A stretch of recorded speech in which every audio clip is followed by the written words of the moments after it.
Bob. That's Adam Cartwright. Come on, let's get out of here.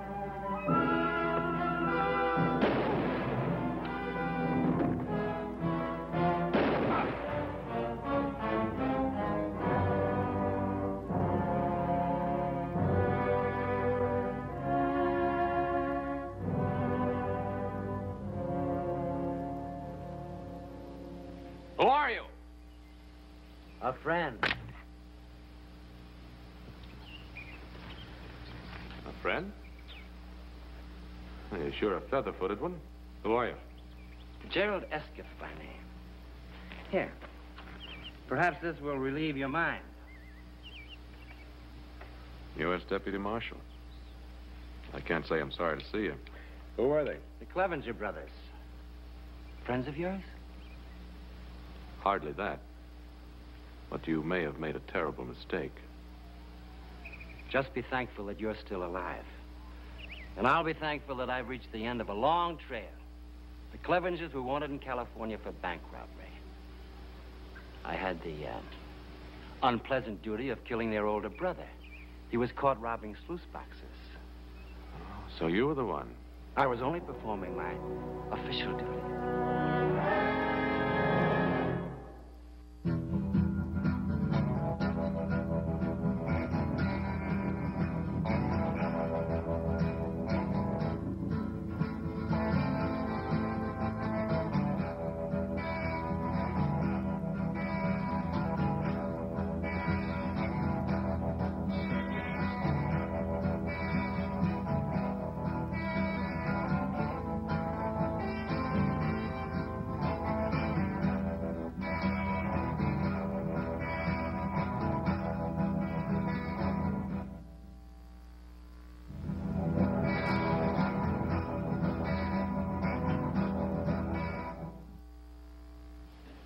Mr. Escott, welcome to the Potteros. From what Adam tells me, we're greatly in your debt. Well, I'm happy that I was fortunate enough to be in the right place at the right time. We'll try to make your stay here a very comfortable one. Please. Thank you. We appreciate a great deal what you did for us, Mr. Escott. For all of us.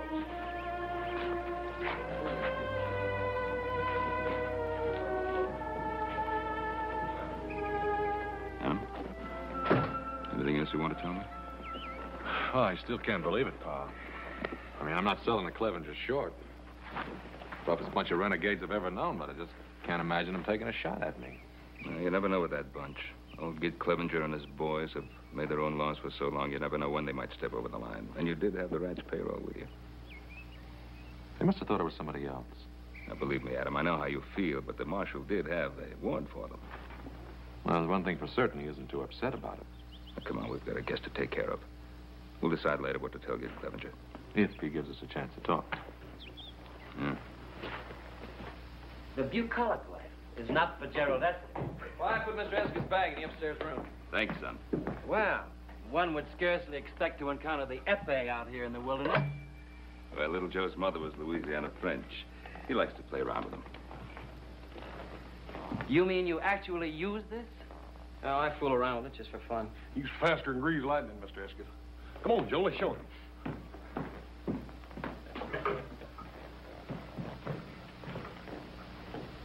On guard, brother. You should never have given those two a chance to show off. Oh.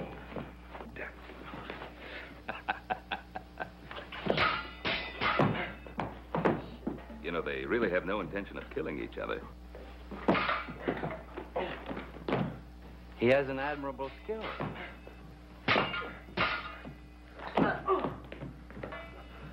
Whack him over the head, Hoss. You'll never get anywhere poking at him. Touché. Nevertheless, your technique is not quite flawless. When you feint to the left, you're a bit off balance.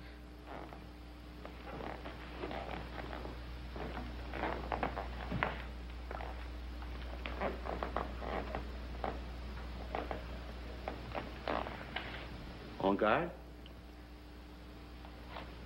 On guard.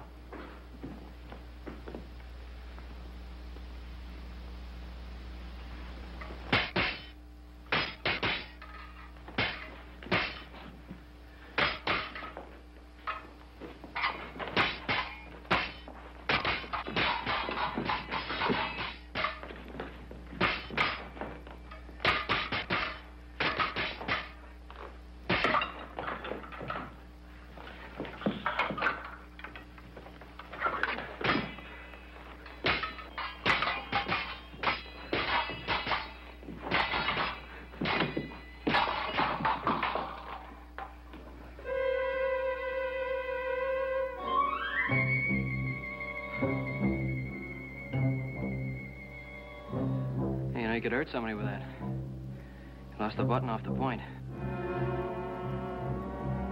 So I did. This might have been fatal.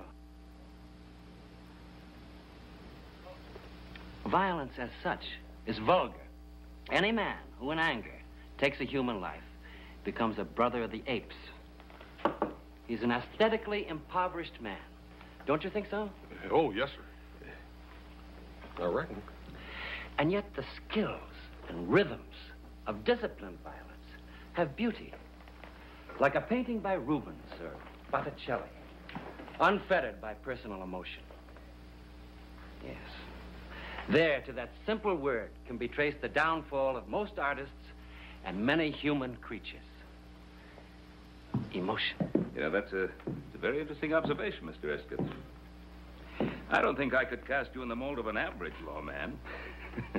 I've been told that. Well, I think the elegance and hospitality of your home have made me forget my original mission. I'm here to visit an old friend. Would you happen to know a Mr. Jason Blaine? Oh, do you say it? Yes. Oh, yes, know him very well. And his wife. Wife? Jason married? Oh, yes, about a year. They were married right in this very room. Then you do know him well. Well, Jason has always been a little hard to know, but Mariette is practically a part of our family. Mariette.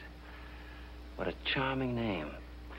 Yes, her father was a very dear friend of mine. When he died, he left the raising of Mariette almost entirely to my supervision. Jason Blaine married. How very, very interesting. Is she a pretty girl? Well, we always thought so, but of course we could be slightly prejudiced. Oh, no, my dear Adam. I have a feeling I can trust your judgment in such matters. Time to eat, please. Oh, good. Could I freshen up a bit before supper? Oh, of course. I'll show you to your room.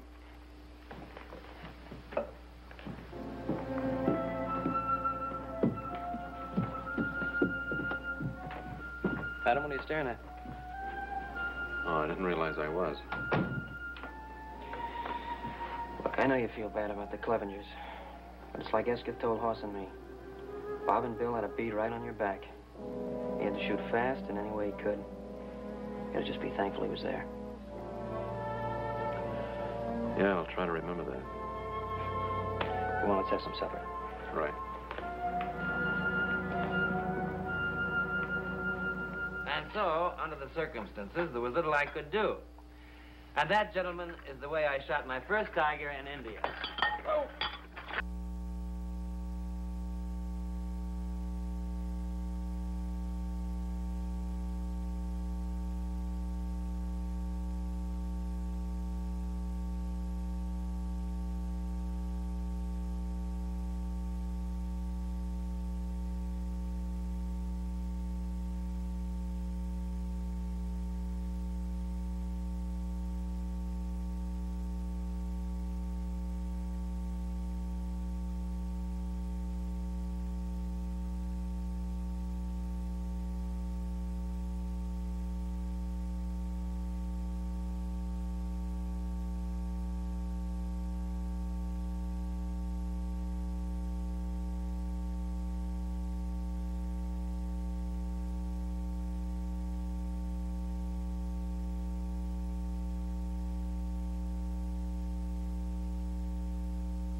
Good evening, everyone.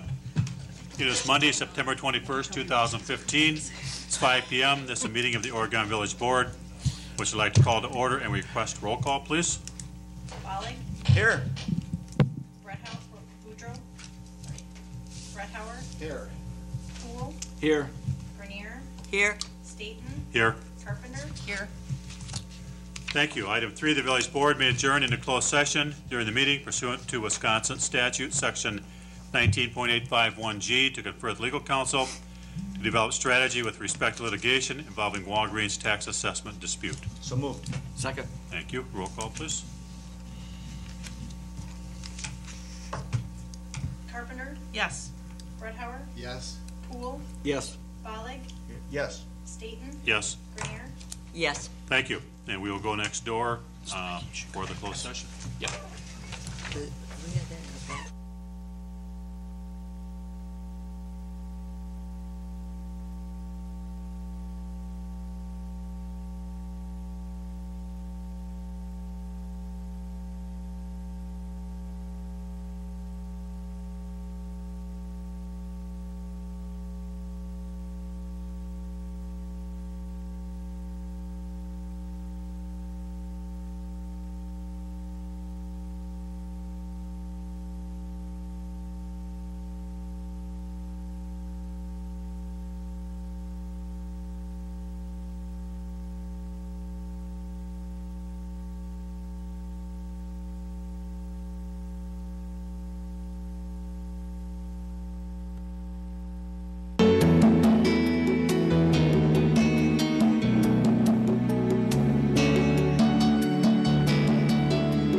Welcome, everyone. We are back in open session from a short closed session.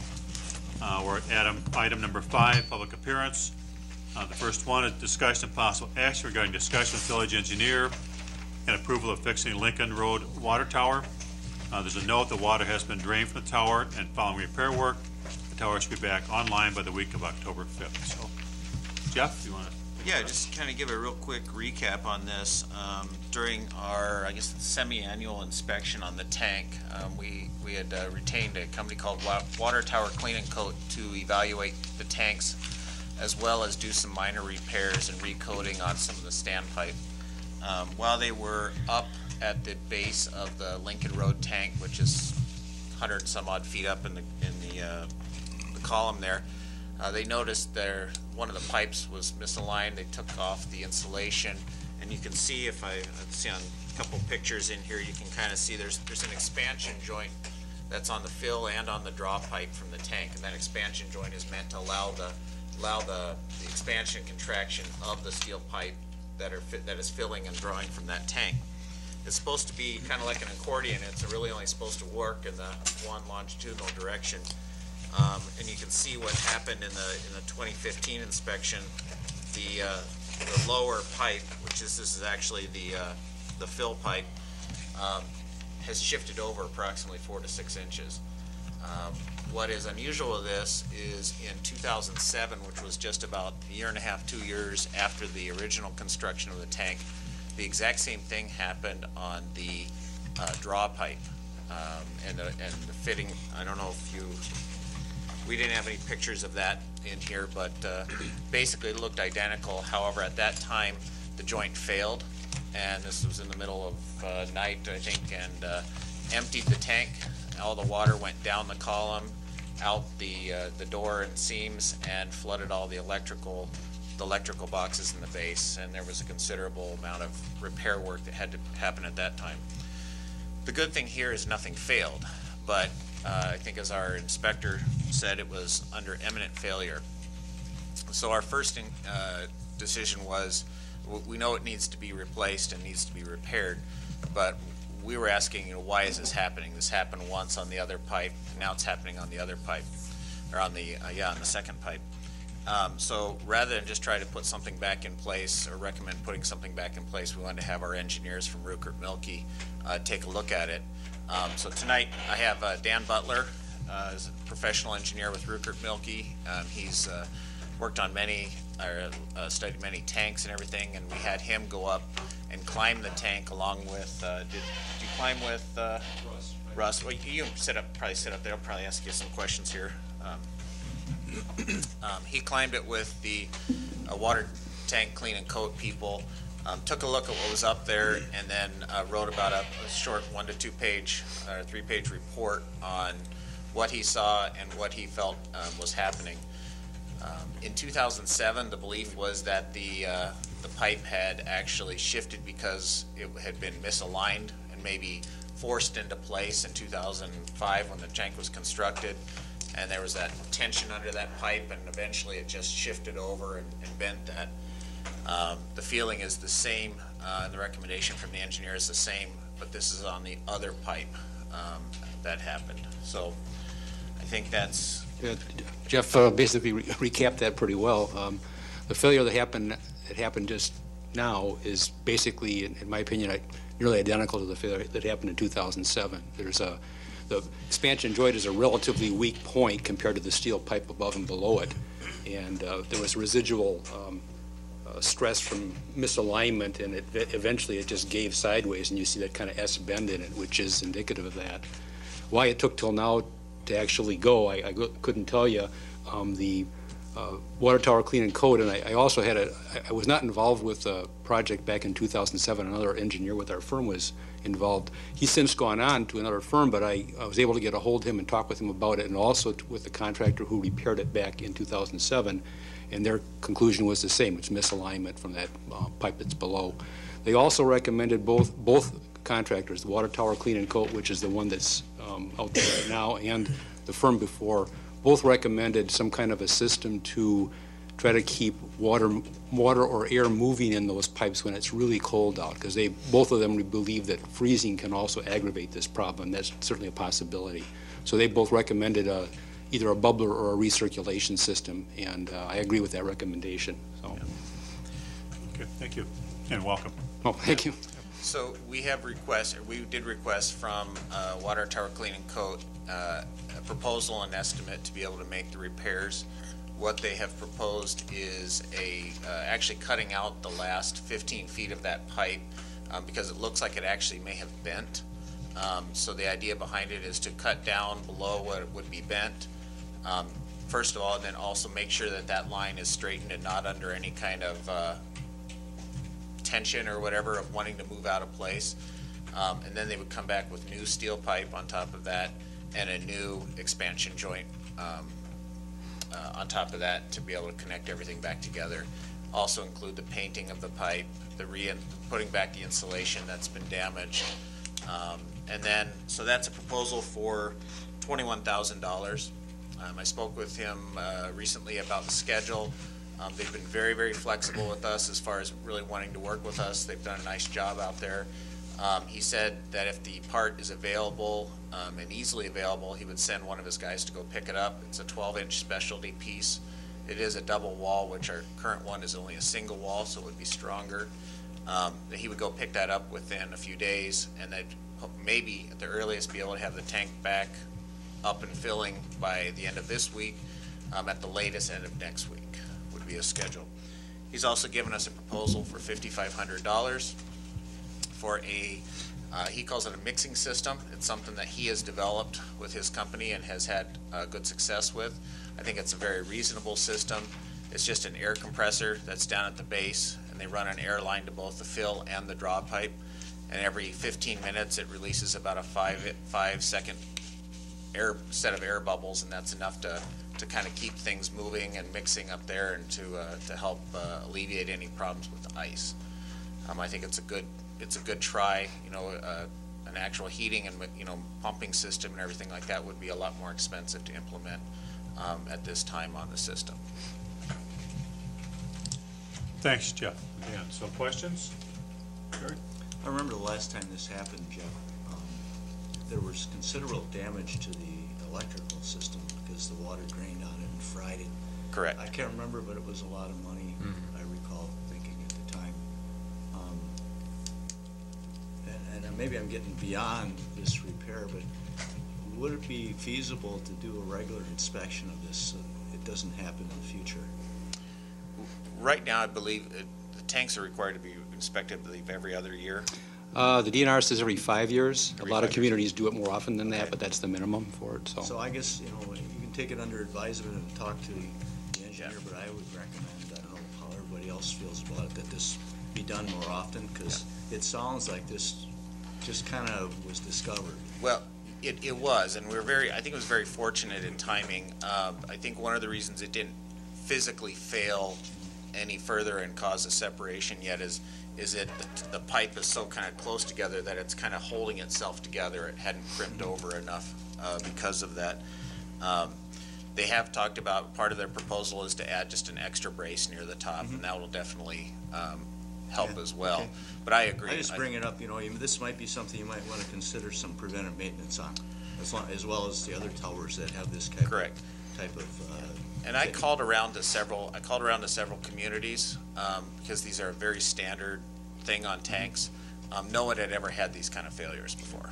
And I also talked to the Caldwell tank manufacturer, and they were stumped as well that we had 2 failures like this.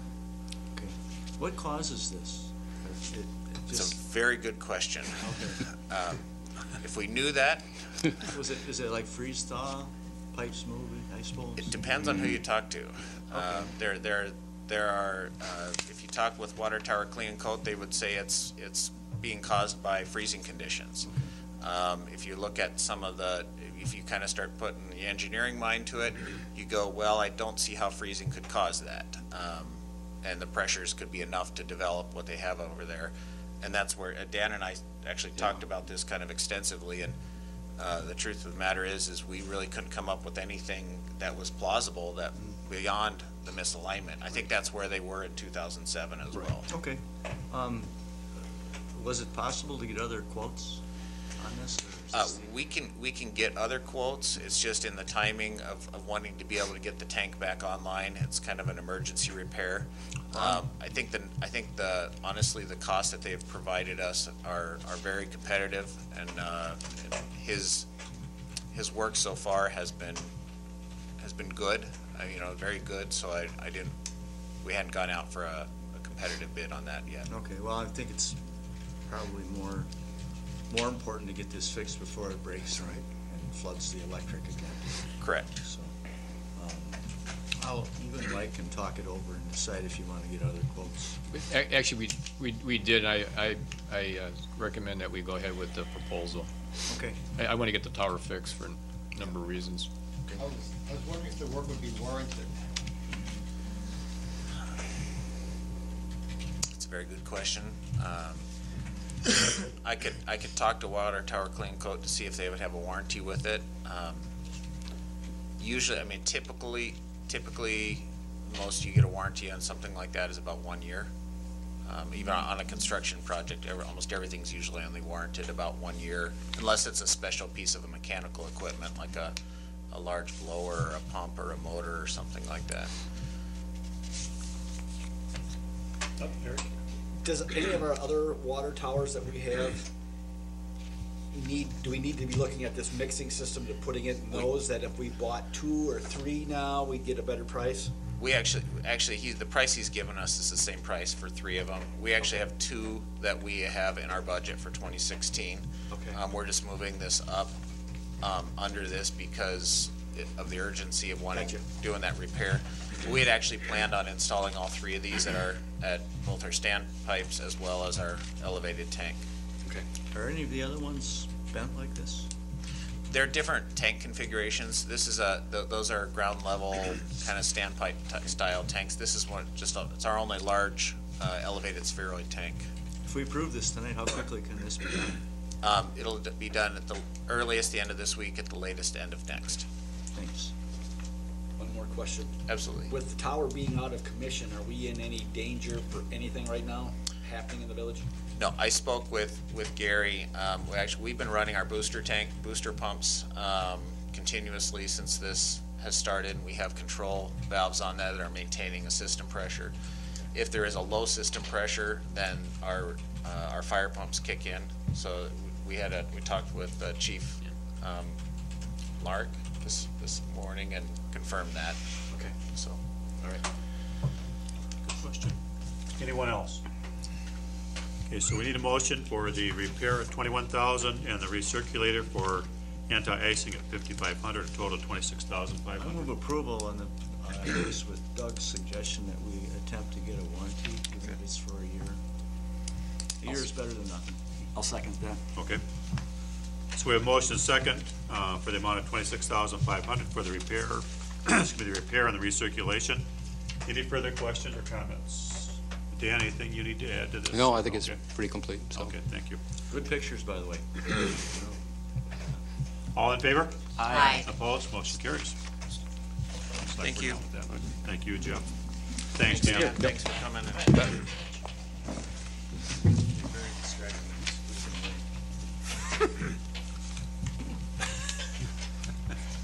There's got to be a price for this.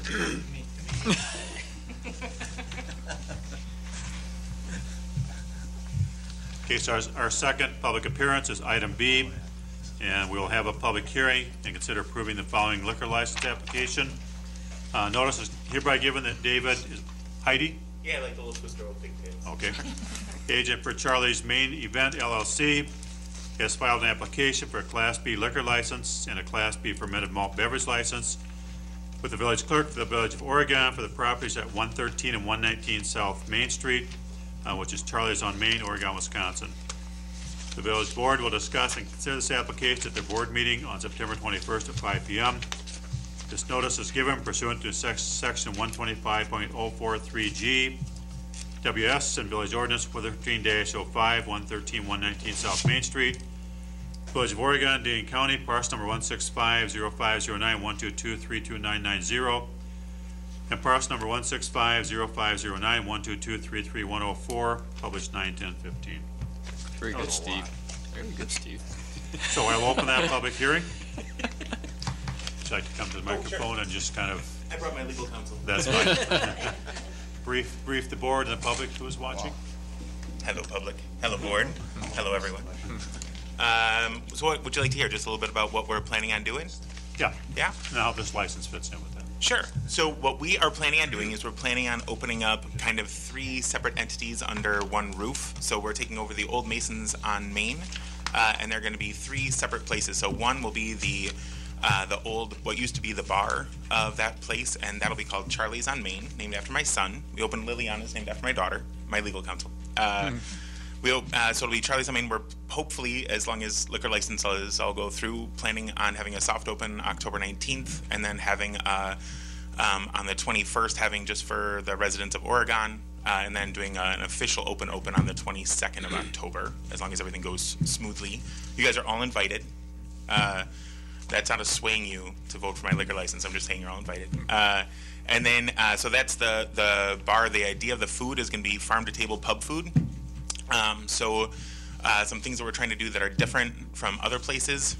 We're doing farm-to-table, but we're doing it on a more extreme scale. So, like, every single item will have a featured farmer and one that'll be continuous throughout the year. And then we're also going to have some seasonal items that continue throughout the year, like everyone does, that are different, but we're going to use them using, like, some farms. If anyone likes, like, for instance, like, original Madison cheesemakers. I don't know if anyone likes original cheese. I'm just saying.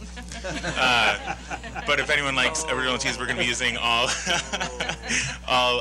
Wisconsin cheeses. And like, for instance, we're going to be doing like fried cheese curds with Farmer John cheese, and every single one of our cheeses will all be from Wisconsin, and every single dish will have a featured farmer in it. So it's kind of cool. Not many, I don't know of another restaurant that actually does that, have a feature. So that's going to be the idea, is farm to table pub food in Charlie's on Main.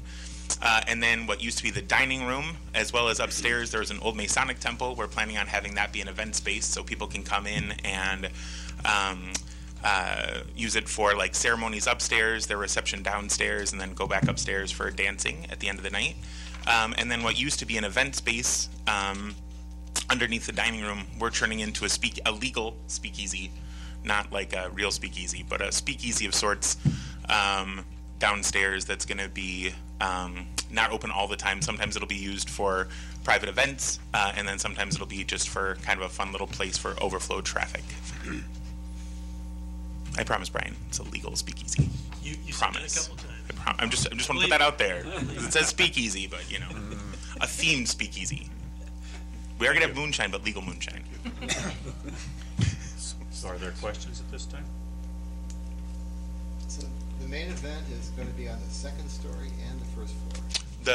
So the main event will be what was the dining room, and that'll be what will be where the food will be served. There's no food. There might be some light alcohol upstairs, but it would mostly be like a champagne toast kind of thing. We're not planning on having a full bar upstairs. It would just be if the bride wanted to have like a champagne toast at the end of her thing. So we're not planning on having any sold or saleable alcohol upstairs, just the bride to have there. So, and then that'll be upstairs in the old Masonic temple, and then the main floor is where it will be, there'll be like a cocktailer for taking cocktail orders. So that would be more of like a for sale kind of thing. And then we will be opening up that other side for things like Easter, New Year's, like that kind of thing. So we will sometimes have it be spillover for the Charlie's on Main.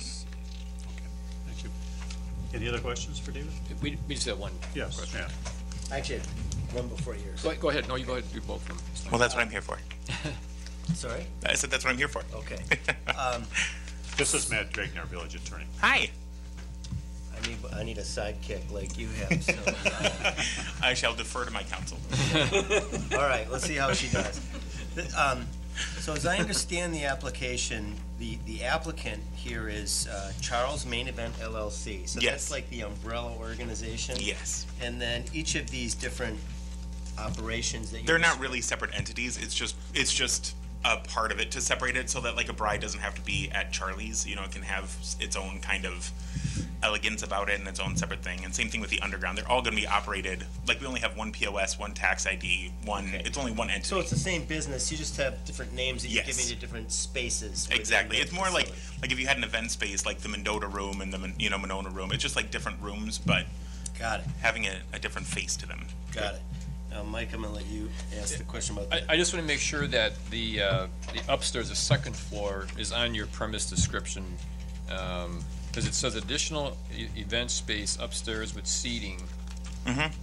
So. And then we had Kirsten, my event manager, she sent also into Candy a sketch of that upstairs with the dimensions as well. So I think that was added later. Is upstairs, is that 113 South Main or 119 South Main? 119? 119. Sorry, she's the property owner, so I'm going to ask her. 119? Yeah, 119. So could we say, is there an upstairs at 113? There is, but we're not using it. The upstairs at 113 is residential, and it's not us. So that's It's our not residence. even Not even by us at all. leased by Nope. you? Nope. Okay. So I wonder if it would help to say additional event space upstairs at 119 That'd be good. Yeah. South Main. The actual address for that is 117 upstairs. Or downstairs is upstairs is 117, downstairs is 119. So the upstairs space above 119 is 117. Okay. So we should say at 117 South Main.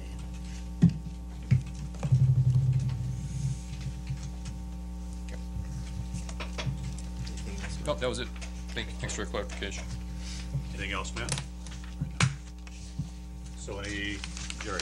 Yeah, just wondering, David, if you anticipated any problems with controlling alcohol? No. So so spaces. not even a little bit. So just so you guys know my past history, I own Liliana's restaurant over in Fitchburg, and we've been open we opened on her first birthday, so I guess it's almost going on 8 years at Liliana's, and we've never once had a policeman called or had one kind of incident. The only time we only had one thing, and that was someone that we never served. They just showed up inebriated, we refused service, and then they got belligerent, we had to call the police. But that's the only time in 8 years we've ever had to have anyone from the Fitchburg Police Department. We're not planning on staying open until bar close at 2. We're planning on just closing around midnight-ish, so we're not planning on being a late-night thing. We also do a lot of work with the Tavern League of Wisconsin, and we're part of their rideshare program. So that's how what we've done with Liliana's. It's actually a great program. If you guys don't know about it, it's basically the restaurant pays a $3 for a slip, a little voucher, and it guarantees payment for the cab to take someone home. It's been great. We don't advertise it very much because when we did, we ended up a lot of people saying, "Oh yeah, I'm really drunk. I need a cab ride home." But anytime that there's someone who's had too much, it guarantees that they can get home safely, and then we always pay the tip to the cab driver on their way home. But again, our bar isn't really planning on being a bar for late night consumption. It's mostly meant to be. Yes, it is a bar, but it's meant to be a bar with a focus on food. So. I don't know if that answers your question. Yes, it did. Okay. In regards to the old Masonic Temple. Yeah. That's only accessed by the outside only? It is, correct. Okay, so again, that you'll be able to control that without Absolutely. problem? Yep, and so anything that's served upstairs stays upstairs. We're not having flowing beverages, so if there is a champagne toast upstairs, those glasses will stay upstairs and they won't go outside into the other one. So that'll be totally segregated space. Again, also we're not going to be taking beverages from the banquet facility upstairs again either. Okay. There'll be 2 separate spaces. Very good. So, when do you anticipate being open for business? well, October 19th is Charlie's birthday, and that's who we're naming the restaurant after. So we're having kind of a friends and family night October 19th. October 20th, we're planning on having our, because we're doing an event space, we're planning on having event planners and media and stuff like that out here. And then on the 21st, we're doing residents of Oregon only. So we're going to card you at the door. So none of you outsiders are welcome. I guess except me. I don't live in Oregon. But if I didn't show up, it would be really sad on opening. So Oregon residents only on the 21st, and then 22nd, which is a Thursday, then we open up for the general public. So that's our pretty much certain deadline, pending you guys. So no pressure. Yeah. I'm just kidding. Any further questions, Terry? Where did your legal counsel get her wonderful shoes? They are fantastic. The Shoebox with Steve Schmidt. Okay. He's pretty great, by the way. If you guys haven't been to the Shoebox, I highly recommend him. He's a fantastic guy. So some of the other things, I know you guys didn't ask, but just a couple other things about us that are a little bit fun and different. We really believe in locals, so not only farms, but like all of the flowers that we're doing for our events are all going to be coming from Oregon Floral. Our coffee is going to be from Firefly Coffee. Our gifts for the brides are all coming from the chocolate caper next door. And so we're really trying to all incorporate this beautiful city, which, by the way, we've fallen in love with, and we're looking for a house out here. So we think Oregon is absolutely awesome. We've really fallen in love with it. That little downtown is so cute, and like, you know, we were waiting here. It's so great. Fitchburg doesn't have a downtown, and to actually come to a place that has a downtown is just awesome. Like the fact that we had to wait an hour was no problem because we could walk across the street and go bowling, and then walk 2 minutes away and get coffee. Like it's fantastic. So I'm not trying to kiss your tuchus. I'm just saying I like the city. And we've heard that from lots of other people too. So it's The small, but tuchus it's kissing quite or wide. something else? That they Small like town. our village. I like the village a lot. It's very cute, and we like it a lot. So. Most people don't admit the other part. Openly. Yeah. Well, I'll tell you what. After you guys vote, if it's a yes, I'll still say how great a city this is. So in our packet, we have your alcohol sales and service policy, which to me looks quite complete. And you have in there about educating employees engaged in sale or service of alcohol. And, you know, we have requirements about that too. You've probably seen that. But that's a real key part, to keep employees up to date with what they have to do and remind them so things go the way they should. When you can, if any of you have ever been to Liliana's, hopefully you can see that we put a lot of effort into training and whatnot too. So each of our bartenders are trained for 3 months before they're allowed to be serving by themselves. We require all of them to take the Serve Safe program. So, and that's something that most restaurants don't. You're only required to have one person on premise. And most of the times, it's usually just the owner who isn't really on premise. So we take that pretty seriously. Good. So, anything else for the public hearing? Okay, I would like to close the public hearing then. Thank you for your participation, and thanks, You're welcome. Legal Counsel. And Legal Counsel, can you say thank you? You're welcome. So we need a motion. So moved. Second. Thank you. Any further questions or discussion? Sounds like a new and somewhat unique business, so we would like to welcome Oregon. So Well, thank you so much. We look forward to you guys. I gotta get her home to bed, but thank you so much for having us out. So all in favor? Aye. Opposed? Motion carries. I guess I should wait to thank you. Well, I misled you a bit on that too, so you can blame me. Thank you. Thank you. You too. We look forward to it. And don't forget, October 21st, all of you guys are invited. We'd love to see us. So. Okay, thank you. Okay, so that goes to item 6, village attorney and village administrator report, and we'll do 12A1 at the end of this, right? Yes, please. Okay, I've got that down. So item A, discussion and possible action regarding stormwater management agreement with the school district. You get the agreement. Matt? You want me to talk about this, Mike? Well, or Jeff. Whoever's Jeff, up. want to go through your memo? I think Jeff is in Yeah. a better position to talk about what the actual physical plans are and what the improvements would be and how it affects stormwater, and then I can answer questions about the agreement. Yes, And I should note before Jeff starts that the school district has approved the agreement. They Okay. approved it last Monday night. Okay. so. I brought Matt as my legal counsel tonight. I'll get some better shoes next time. Let's see your shoes, yes. That was Jerry's point, I think.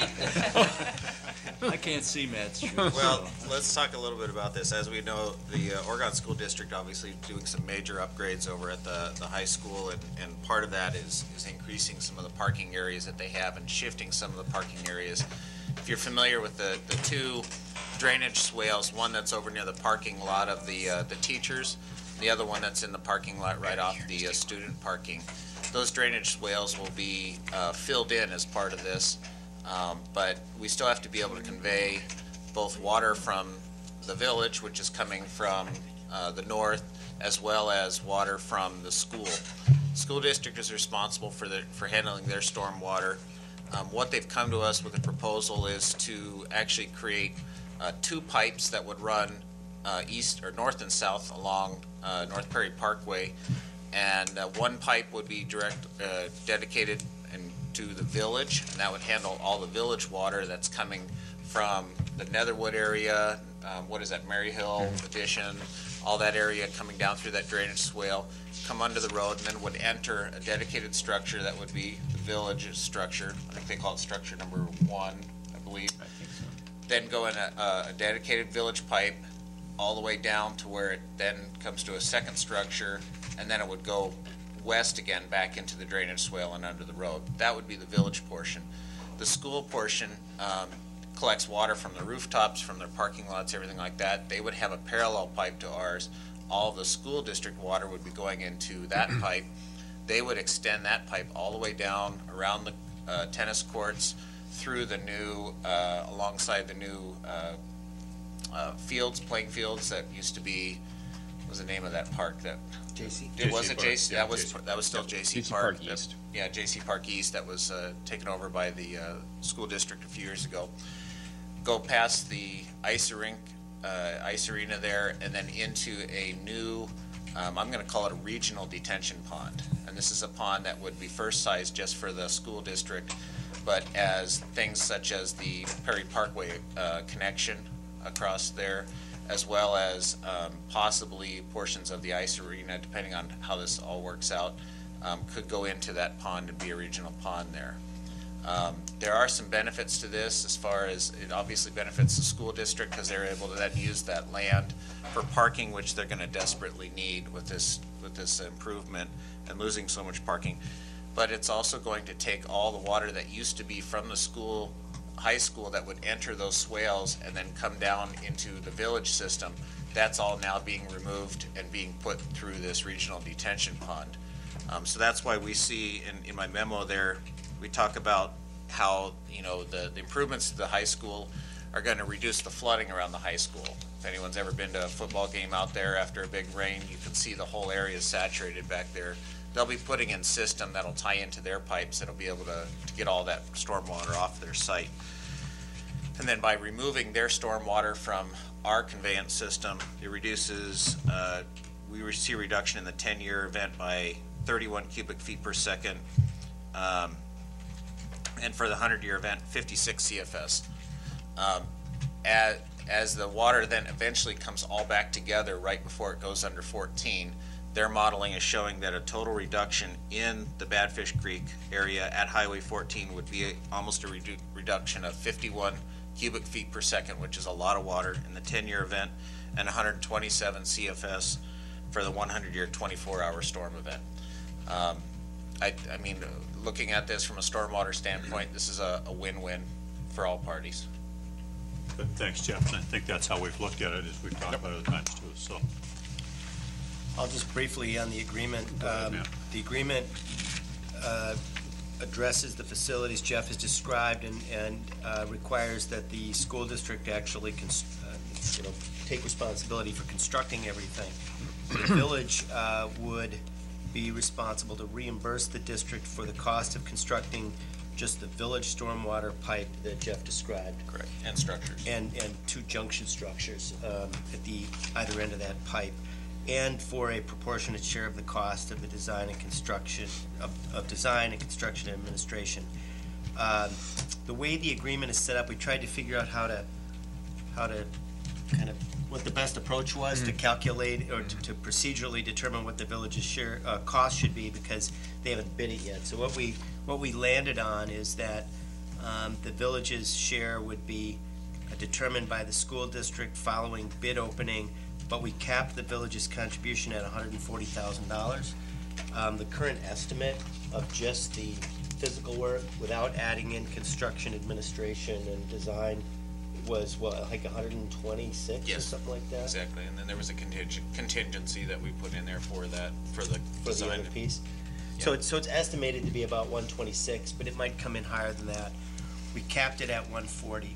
The concern was, we talked about more complex ways about calculating the village's cost, and decided it just wasn't worth it, because we feel like we're pretty close at 140. They're willing to cap it at 140. So if it goes a little more than that, they'll either have to pay that or they'll have to come back and ask for more. But our feeling was it was pretty reasonable to just let them bid it, calculate our share up to 140. Jeff, I'm sure will be involved in reviewing how they go about doing that, but so.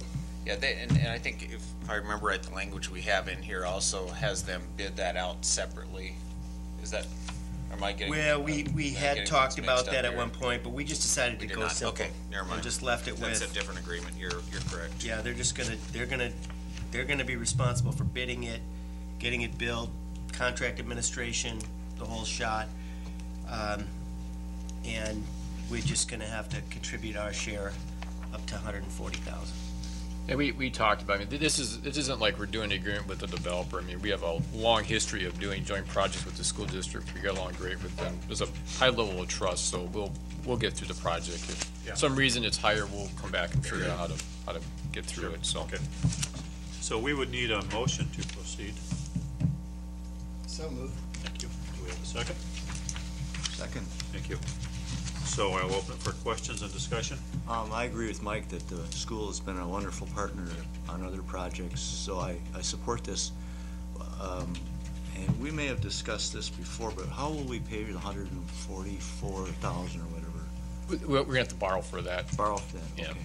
But it won't happen until next year, so we'll be part of the 2016 borrowing. Okay. Yeah. Thank you. And do you anticipate that that would cause any budgetary problems? No. Okay. The residents around the school and the residential areas, I think, will see an immediate impact of this because the water draining down the concrete spillway through J.C. Park, I believe the number I recall, and I could be wrong, correct me if I am, is a reduction of like 30%.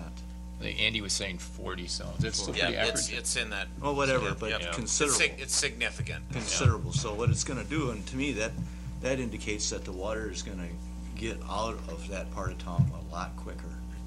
So, again, I'm quite in favor of this. Yeah, I would agree with that, Jerry. Yeah. It'll make a lot of residents happy and rightfully so. Well, because I know a lot of folks down there have got at least one, maybe two sump pumps that run. Yeah. Right. And, maybe they can give those a rest now. Would the lowering of the flow of water make that land usable for any other purposes at all? You mean in the drainage swales? Uh-huh.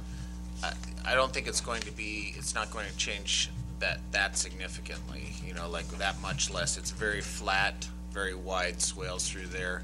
I think really the impact they're just gonna see is you're probably gonna see less stormwater through there during storms that they've seen a lot more coming through there before.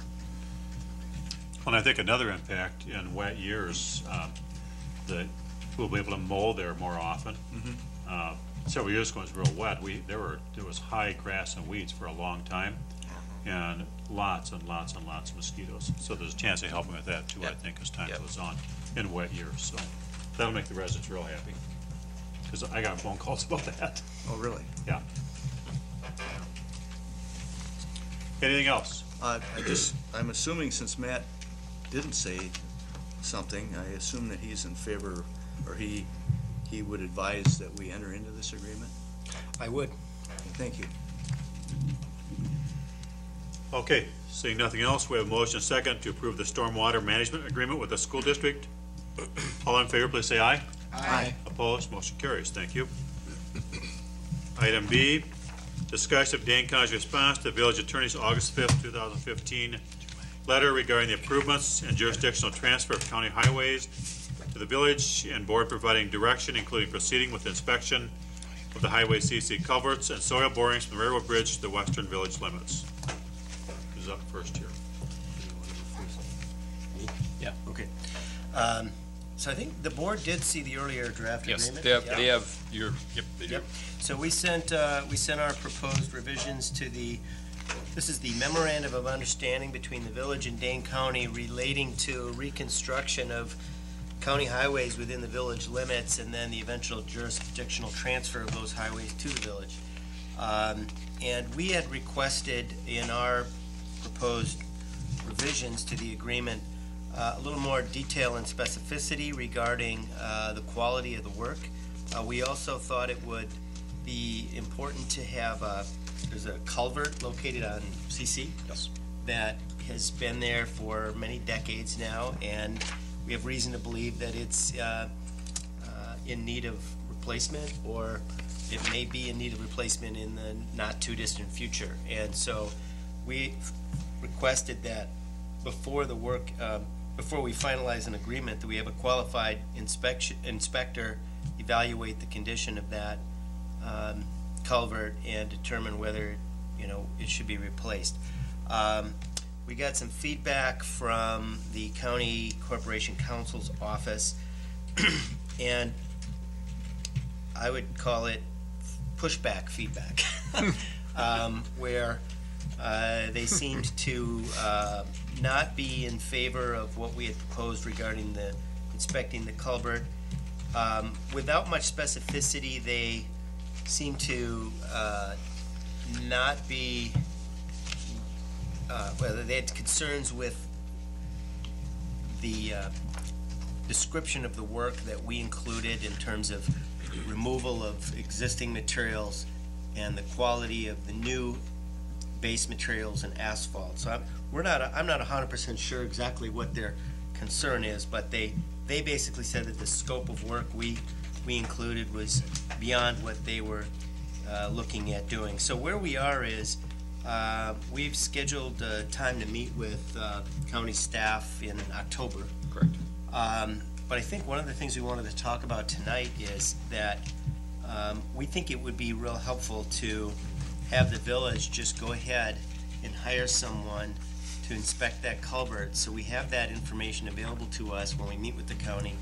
And we were also talking about doing some soil boring work on, which piece of road is it that we want the soil boring? Be on CC. On CC, because we're uncertain about the quality of the base material in that road, and we don't want to have the county just come in and put new asphalt on top of bad base material. So I think it would be to our advantage to have the culvert inspected and do some soil borings in that road before we meet with the county, so we can actually show them. I mean, if the report shows that there's a problem that needs to be fixed, we can show them that. And I think we'll make more progress getting to a good agreement if we know what the facts are. Then where we are now is we're kind of saying, well, we're really not sure if the road's okay or if the base is okay, so we'd like to try and find a way to do the agreement to deal with that problem, and that's not really solving the problem. So I think our recommendation tonight is that the board authorize staff to have that inspection and soil boring work done, but I'm going to let Jeff probably knows more than I do about what that might entail. Yeah, exactly. I did do, it's kind of happened fairly the last couple days here, so we were able to get some preliminary numbers for geotech as well, geotechnical borings. What I would recommend is we would have our village engineer, Rupert Bilke, just give us a number to have someone come out and take a look at it's just a concrete box culvert. It's just upstream of that new pedestrian bridge right when you just come to Alpine Park there, and take a look at it and kind of give us just a one-page letter assessment on its condition, and it's always hard to give a longevity for something like that, but you can kind of tell if it's crumbling or if you start seeing rebar poking out the bottom or whatever. Be able to give us a read on that. I would think that would be less than $1,000. I would think to have them do that.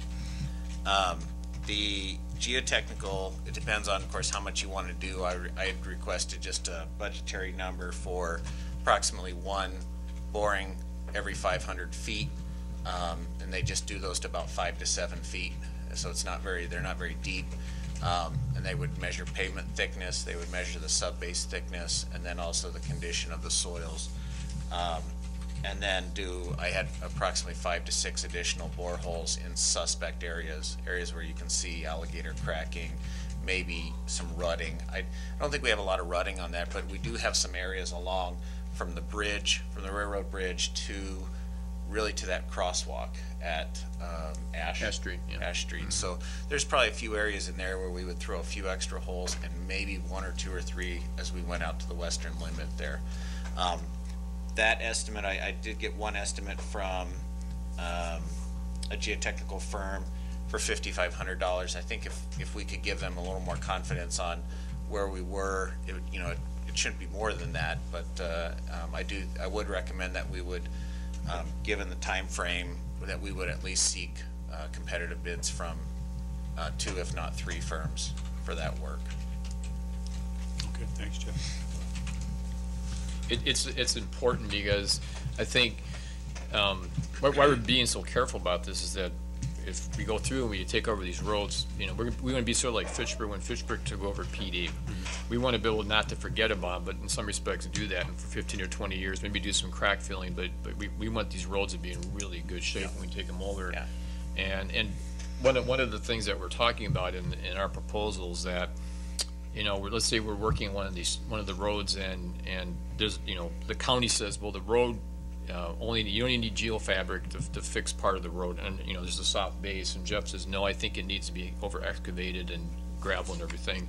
We're trying to say, well, who should decide that? I mean, at the end of the day, we're going to own the road, and we want to make sure the road's in good shape, that like in 10 years from now, we don't have what's happening where it's starting to break up already. So we think it's worth spending the time and the money to make sure that the product we get at the end of the process is good for the village. So. Well, no, I like the idea of getting some hard data to use. That's easier for us and the county to work with, so it makes sense. And then we'll try to, if they cooperate, we'll try to get them to, share some of the Maybe costs. share some costs, because it'll be of use for them as they plan.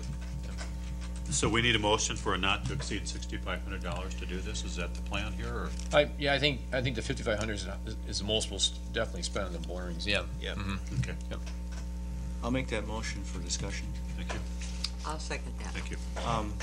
Again, just for the public or the board members that may not remember, we're doing this because in the year 2020, the population of Dane County will be large enough that the county has the option of giving the municipalities that these roads run through, turning them over. So we're going to get this road.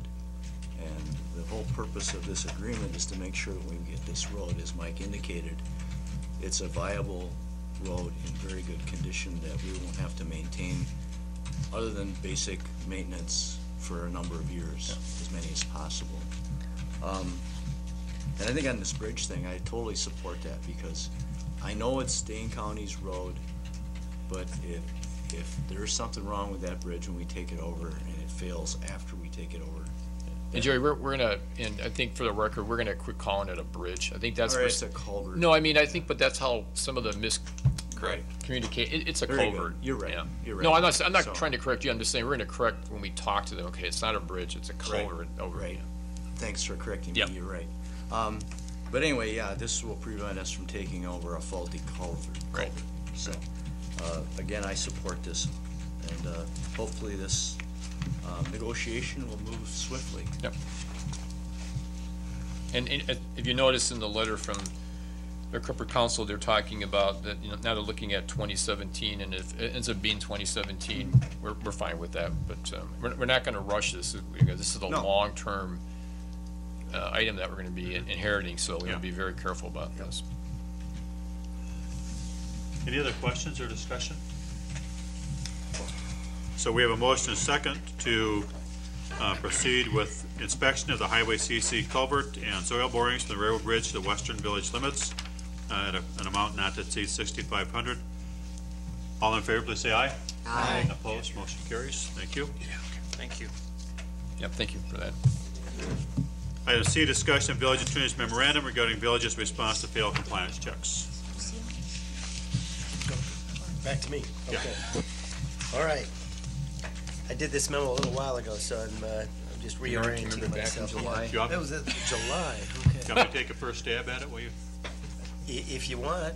Well, you basically say we do Yeah. there are three options, right? One is to, when somebody fails a compliance check, which we require twice a year, one option is to cite the server. Yep. One is to cite the agent. One is to cite both. Yep. And citing both probably can't happen, so that's kind of off the table. There could be problems with that. There are a couple legal problems with that. And in Matt's conclusion, he says that issuing citations to the agent is a strategy most likely to catch the agent's attention and ensure that they devote additional care and attention to hiring, training, and supervising staff to serve alcohol, which that's what I'd like to see happen. I think that's what has to happen. Jerry? I would agree with President Staten for another reason.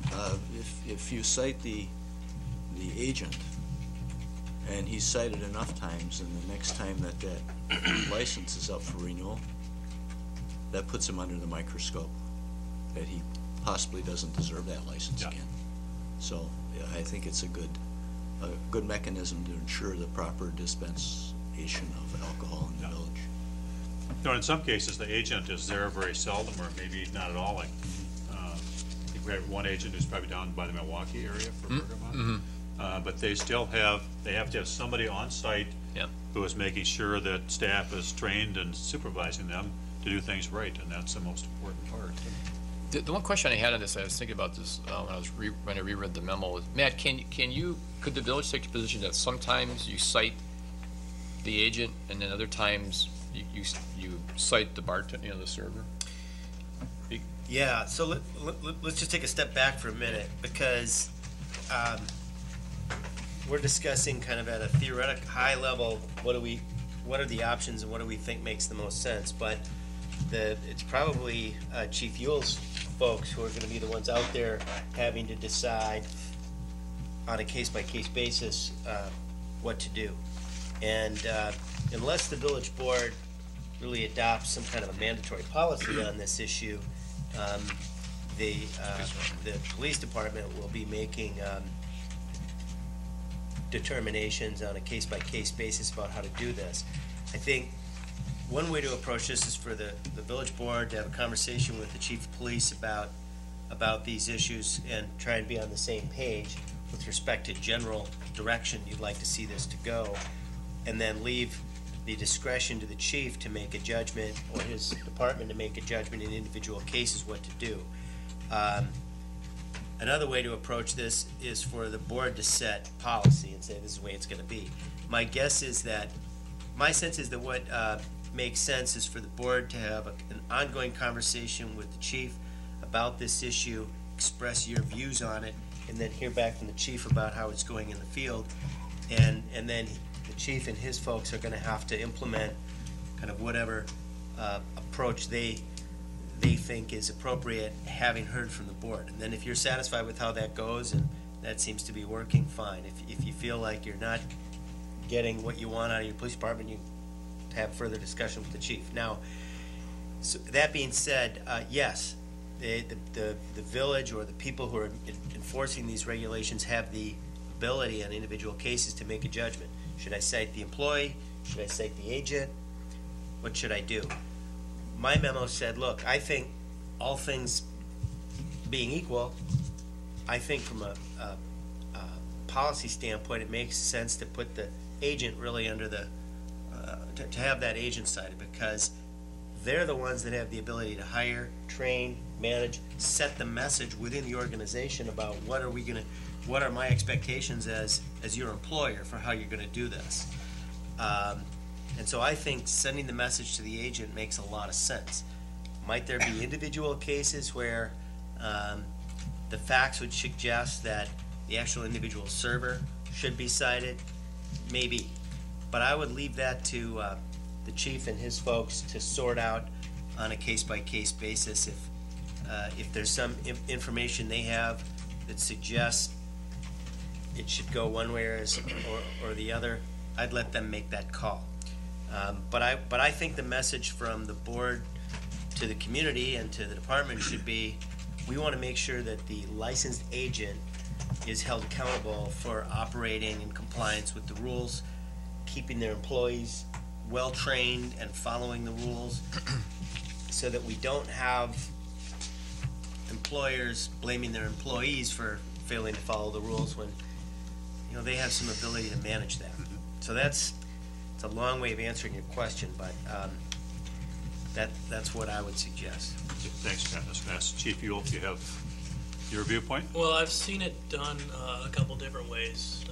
I've seen it done where the first instance they cite the bartender, and then the second instance, if it happens again, they cite the agent.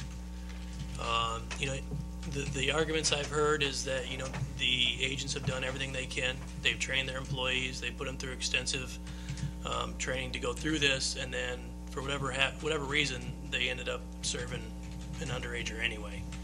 And in some of those cases, once that's been brought to their attention, they fire them on the spot. So I guess we need to take into account, because once we go out and do this, and if let's just say we cite the agent right away, I'm sure there's going to be some pushback from the bar owners on that, on why are we not giving them a little bit of giving their just dues on the fact that they are training their employees and they can't control just about everything they do, just like we can't control our kids sometimes on the things that we do, even though that we teach them the right way. And so they're going to give us some pushback on that. Having said that, if the board really feels strongly that the citing the agents is the way to go, and that's the way we're going to get the most compliance, then the police department's happy to do that. There's no right answer. There's no easy answer. Yeah. Nothing's black and white. There's always a gray area. And there's always going to be those circumstances where, like I said, they've trained everybody as much as they can, and they still have those circumstances. So, they're going to come back and say, well, why are you punishing me? I'm doing everything that I can as a bar owner to train my employees, and they still did it for whatever reason. So This seems like part of the question, are they actually doing everything they can, or are they just saying they're doing everything they can? And saying that, we're going to have to track, when we do these compliance checks, we're going to have to track, and I've already asked them to put together a spreadsheet on what they've done thus far. Yeah. And tracking those people that over the last 12 months, were they in compliance or weren't they in compliance, and we'll have to make sure that we keep that tracking mechanism in place. So if we have continual issues, then it's going to be a no-brainer. It's going to be to cite the agents. Yeah. I would just mention one other thing.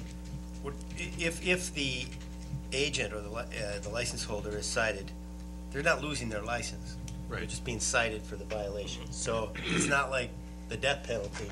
Right. You're just choosing to cite them as opposed to the employee. But the potential's there eventually. Potential is there. Yes. And if we cite the agent, we will see that when liquor license come up for renewal, whether if we cite the person, we would have no idea. Well, in my view, you should have that information either way, whether the employee is cited or the agent.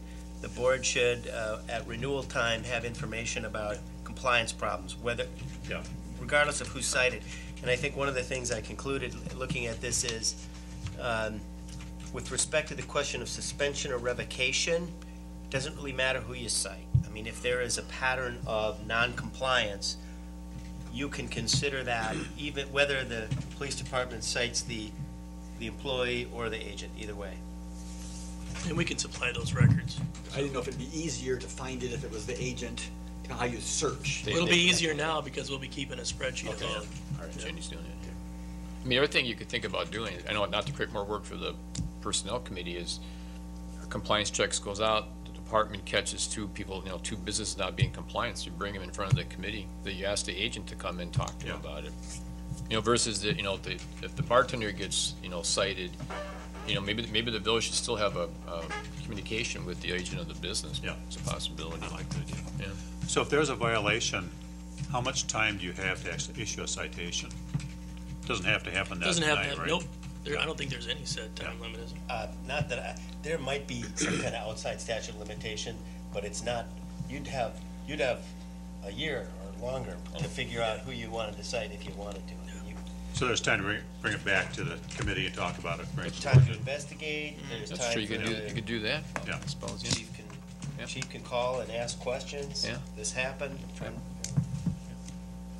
Because right now, I think we've been citing him on the spot, right? I think the bartender. They've been citing the bartender on the spot. Yeah. Yes. It's got interesting ideas, Steve. Yeah. Now, I like the idea that Matt brought up, and I think Brian's to let the department decide the best way to handle it, which would quite likely include bringing it to the Public Safety Committee to talk about, which makes it real public for the violator. Yeah. And that puts some burden on them, too. Especially if there's a pattern of behavior. Yeah. Yeah. And we did have one the last time. They had the second violation in a under 12-month period. Right. Yep. And the bartender was cited in that case. Yes. Yep. Yeah. Other thoughts or discussion? Sound like the right idea to bring it back to public safety? Looks like we're okay. Anybody who's not okay with that? Okay, we'll kind of work our way through that with Chief Fuel and officers. Yep, sure. Okay, good. Thank you. So that's the last thing under item 6 for village attorney and administrative report, but we need to go to one more with Matt here. which is item 12. Jeannie, which would bring you up, report of committees. The Planning Commission meeting for September 3rd, 2015. We need to do item 1 while Matt is here. I'll let you bring that Sure. forward. Yes, it is, yeah. So this is a discussion of possible action regarding development agreement for Oregon Parks Neighborhood Edition, including approving of preliminary and final plats. And it looks like, do we have the final agreement available at the meeting? The packet includes the agreement that I had in draft form as of like last Thursday, or I believe. There are there's some issues that staff is still working with the developer to address, including some issues that might require some adjustments to the final plat, I believe, Jeff, is it? That's correct. Yeah, so there are a few things that we're working on that might affect the final plat and that might affect the development agreement. To give you an example of the kind of things I'm talking about, we're a little unclear on how water and sanitary sewer service is going to be extended to lot 126. That's the big lot with the existing home on it. We're a little unclear about certain stormwater areas shown on the plat and whether that should be an outlot dedicated to the village or whether that's going to be an easement and what our access is to that. So what we are able to do tonight, if the board is comfortable with this, to keep this thing moving is, with respect to the development agreement, the board could approve the agreement subject to such additional changes as the village attorney and public works director and administrator deem necessary to address a relatively short list of questions that we're still working through with the developer. If you would rather wait until it's 100% done and have us bring it back, we could do that too.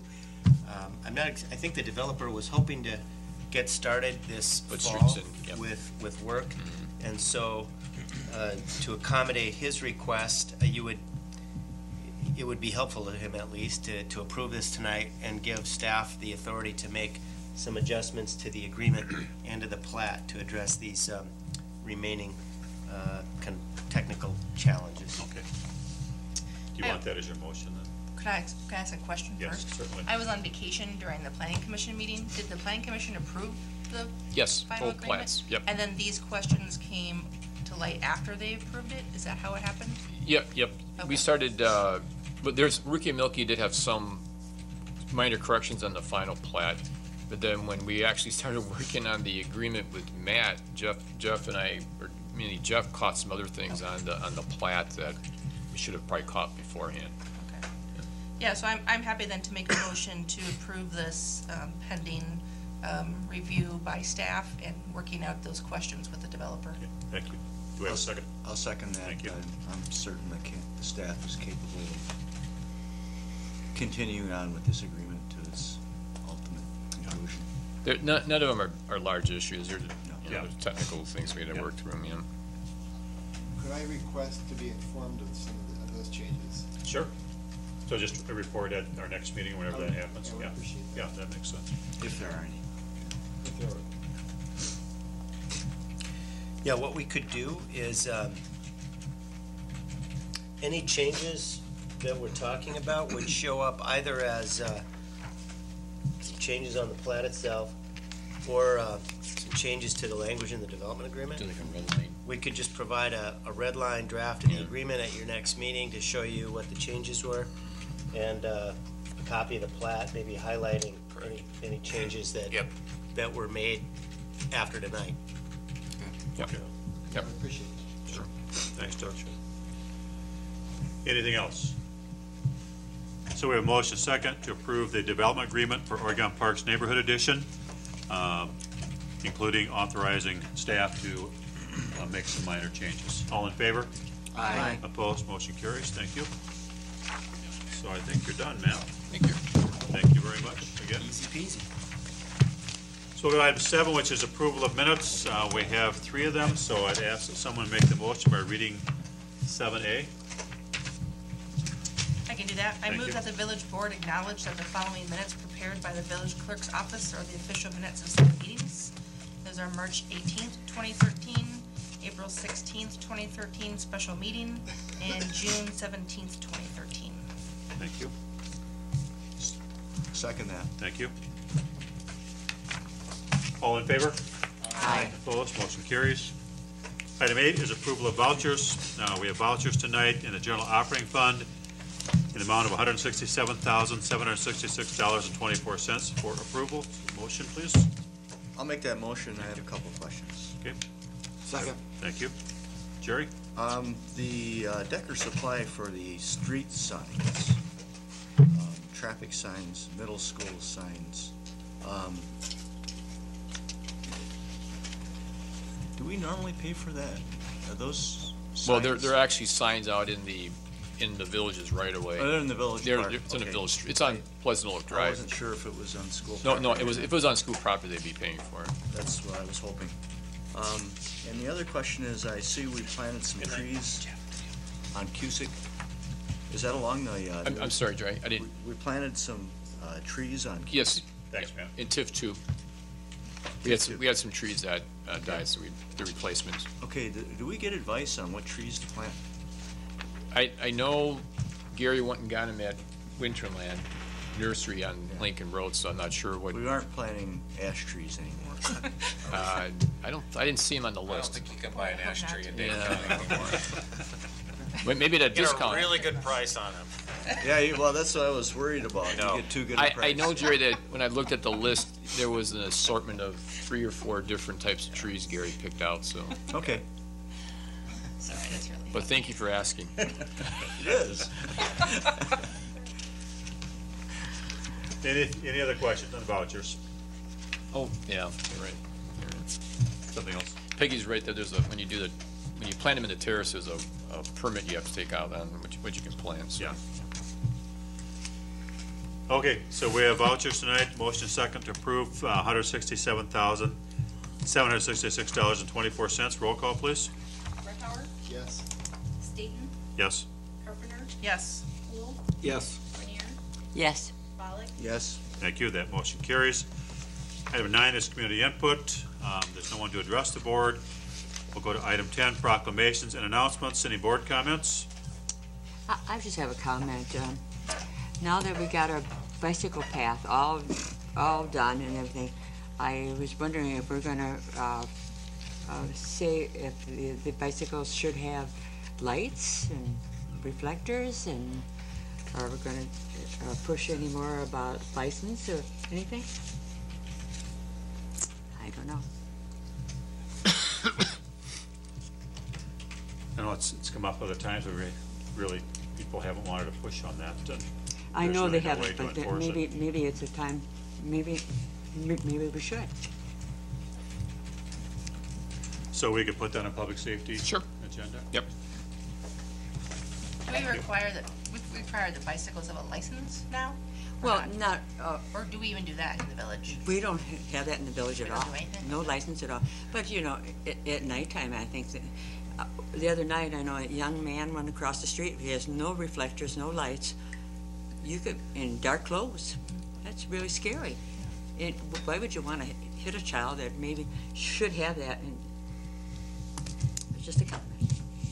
Yeah, the lights and reflectors are a lot bigger issue than the license, I think, in my perspective anyhow. So we'll take a look at that at the committee level and Sure. Yep. see what Chief Yule thinks about it. I'd like to thank Jeff, or commend Jeff for the succinctness of your report, your analysis of the water tower. Oh, thank you. You made it very easy to follow. Thank you. Thank you. Appreciate that.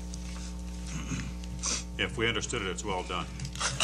If I understood it, it's well This is done, I true. should say. Shouldn't drag everybody else down, I guess. That's good.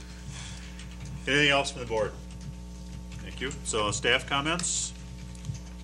The first one is, we feel we're at the point where we should have a joint meeting with the planning commission on the Sidehorns.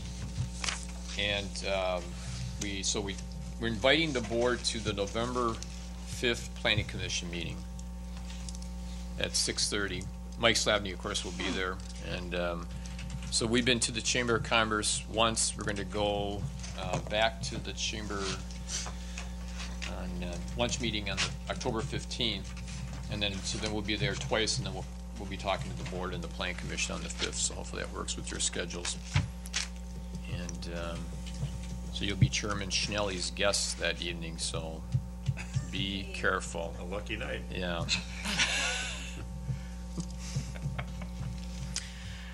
Then the second thing is there'll be no committee meetings next Monday night, but we will have a special personnel meeting at 5 o'clock on October 5th, which means the board meeting will start at most likely at 6. Okay, and again, our budget meetings Yep. are listed here, so. Yes. Yep. We've had those a number of times, thank you. Takes us to item 11, communication and miscellaneous business. Item A, discussion and possible action regarding providing direction on the new assessor contract.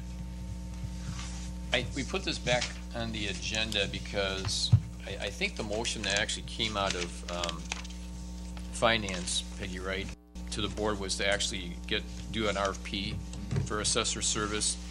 And I will tell you that I've been talking to Lisa and Peggy about this, and there's only a few firms that actually do this work. And the impression I've gotten from other administrators that Accurate is one of the better firms you can get or have to do your assessment. And I just feel it is so much work to go from an assessor to your current assessor to a new assessor, just all the records and everything, that our recommendation is that we just do another 2-year contract with Accurate, but not do walkthroughs. The last 2 years, I would say the complaints have risen dramatically about the walkthroughs. They still do a walkthrough if somebody did a remodeling or something like that, but we wouldn't just do for maintenance, and which is why the annual costs of their work could go down about $11,000. Okay. So it's something for the board to think about. I know we had that issue that we brought Lee here a couple of meetings ago with his partner, and I don't want to bring it up obviously on that evening, but I feel comfortable staying with them. I think overall, and maybe the board members that serve on the board review should maybe but I find Lee to be very knowledgeable when you call him or talk to him. Yeah, I think that he's been helpful in a lot of things. So. And he responds right away. I think he does. Yep. I know we had a few issues with him at the beginning with communication from the office, but I think that's been straightened out. I just think that really the biggest thing that Peggy and I would like to change is just to stop the walkthroughs for a few years and give people a break. That really, right, Peggy? Yeah. The last year was not good. We got some really upset people. And actually, Lee said that's very common. You do them for a while, and then you give people a little break. Yeah. So you're looking for motion for a 2-year walkthrough? 2-year contract without walkthrough, but keeping it at full value as much as we can. At $31,500 a year. Yep. And that's $11,000 less than. It's something like that, Jerry. Yeah. Okay. Is there a? Just a second, please. Eric made that motion, so we need a second. I'll second it. Thank you. And then I'll just keep talking. Is that okay? Yeah, that's okay. Yeah. I think it is. Go right ahead. Why are walkthroughs getting to be such a problem? Just too many. What? I mean, we've been doing these for a while. I think some people have felt like they got them 2 years in a row. Mm-hmm. I think that, be careful how you say this, I think some people don't like that government's coming through my house. Okay. That type of attitude. But I think it's more that, and Peggy got more than I did. I think it's more of, well, I already had this done 2 years ago. Why are you doing it again? And so you're doing it within this 8 or 9 year time period where people have gotten through 2 or 3 times. They're like, and my house hasn't changed, so why are you doing this again? So it's time to take a break. It really is. Is it feasible or acceptable, or would it work to just? I guess my comfort level would be better if we knew that their price was in the ballpark. In that business, is it feasible to do a phone quote from another company? Well, we could just ask Peggy to just contact a couple of the clerks in the neighborhood. Yeah, and see what they're paying. Sure. And if it's within the acceptable level of and we'll try to compare apples to apples as far as services. Right. Yeah.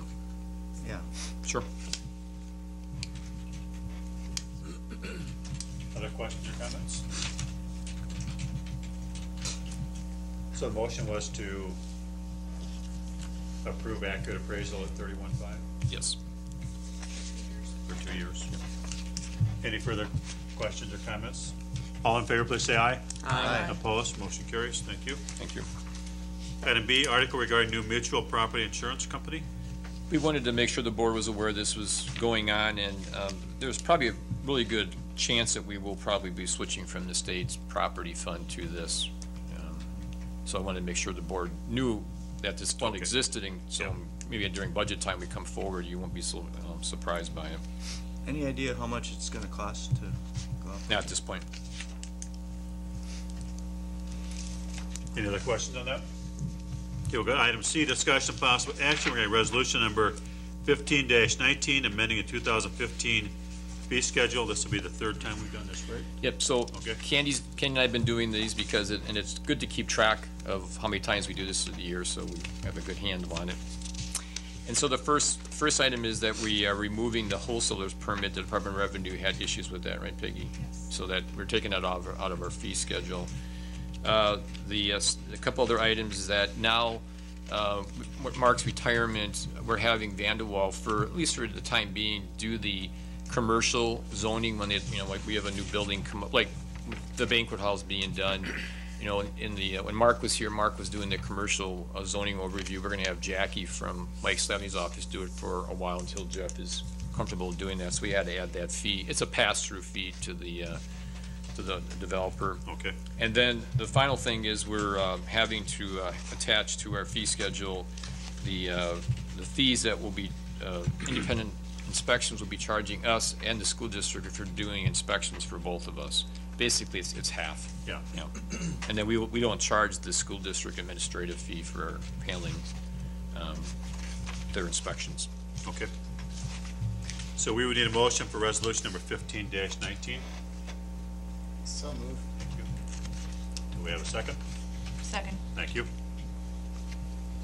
Are there any questions? Any dramatic changes? Pardon? Any big changes? Just listed on the resolution. Okay. Anything else? All in favor, please say aye. Aye. Opposed? Motion carries. Thank you. Item D, discussion with Director of Public Works regarding the 30 and 90-day plan.